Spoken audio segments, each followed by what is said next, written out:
Bonjour les amis et bienvenue sur ma chaîne.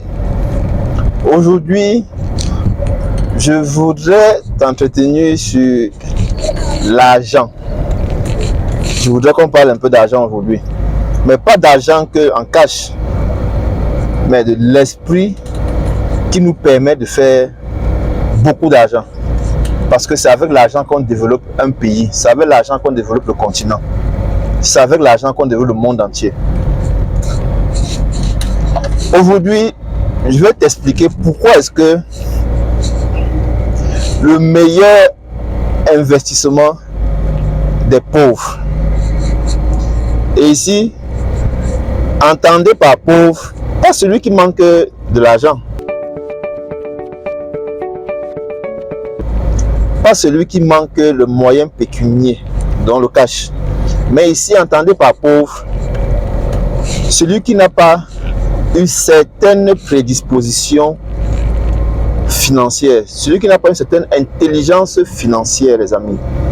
Donc, je suis en train d'aller rencontrer un aîné et dès que je vais m'arrêter, je vais t'entretenir à ce sujet-là. À tout de suite. Quel est le meilleur investissement des pauvres, les amis? Dans l'introduction, je vous ai dit, le pauvre, ce n'est pas celui qui manque d'argent. C'est celui qui n'a pas une intelligence financière appropriée au lieu, à la situation géographique où il se trouve. Parce que l'argent permet de développer. Les amis, j'aime mal lorsque je vois l'attitude de mes frères africains lorsqu'ils ont de l'argent. J'ai mal. Comment se fait-il que quelqu'un a des immeubles comme ce qui est derrière moi, 4, 5, 6, 7, et sa progéniture est au chômage? Est-ce que ça a un sens, les amis? Vous avez déjà compris. Aujourd'hui, on va parler des constructions.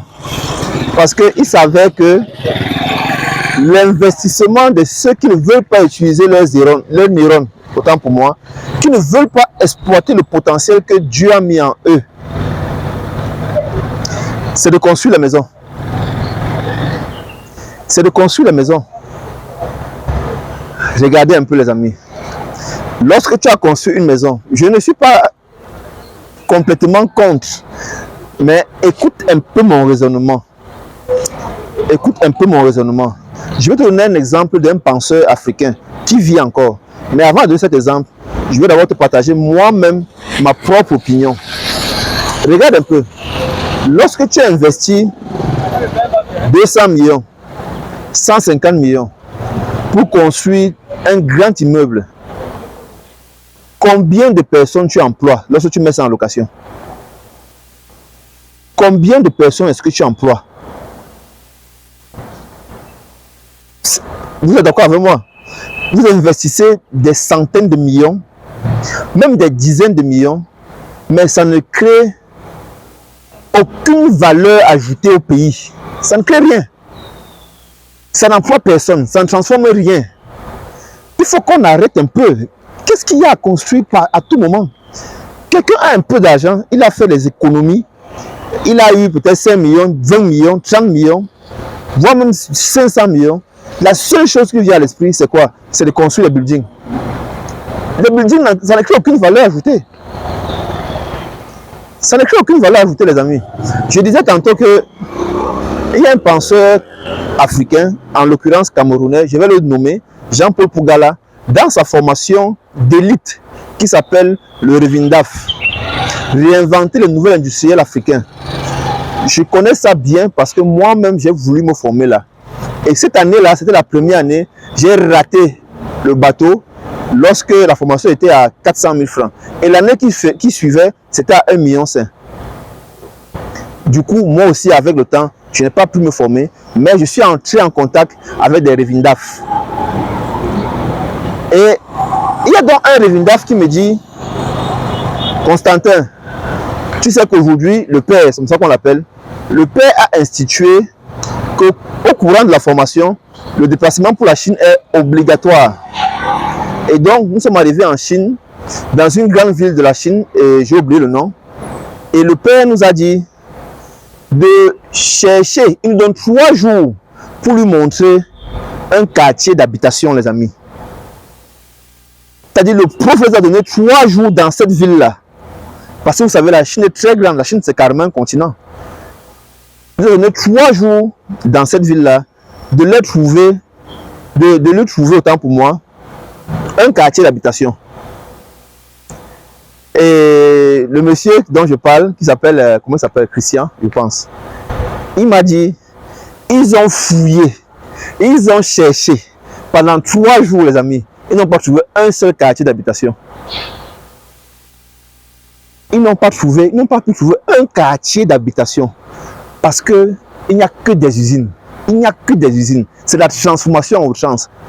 Et aujourd'hui, vous pouvez convenir avec moi. La Chine est l'usine du monde.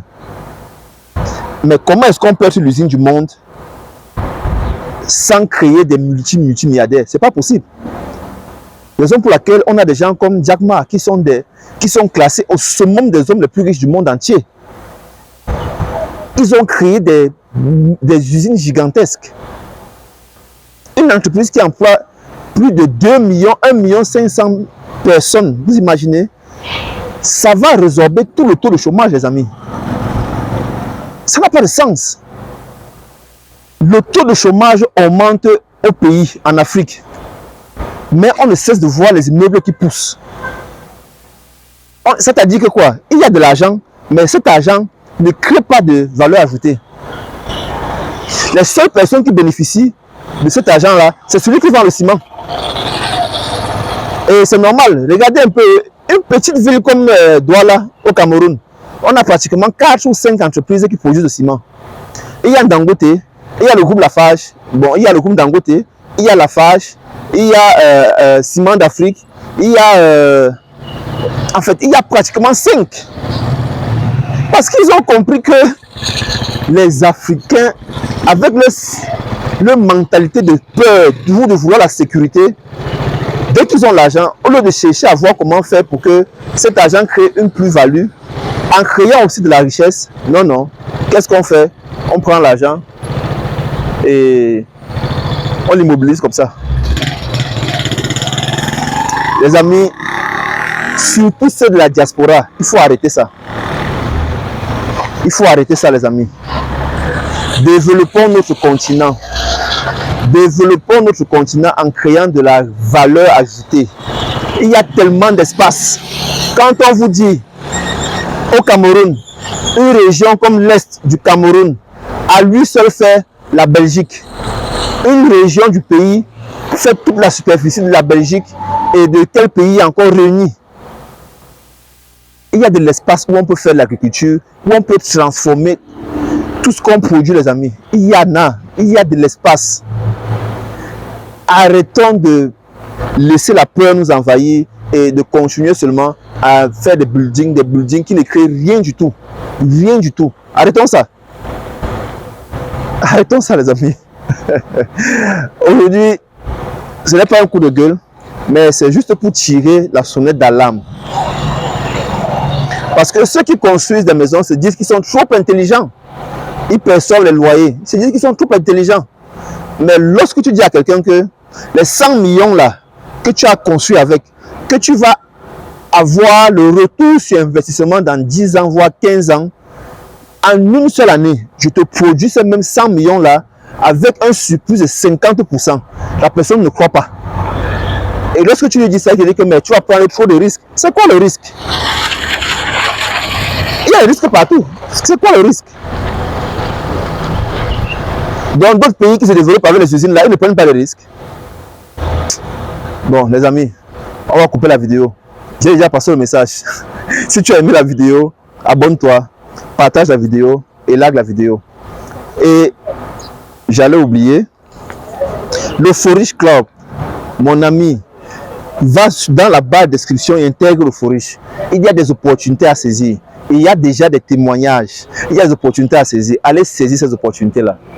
C'était Constantin, ça. Je te dis à la prochaine vidéo. Ciao, ciao.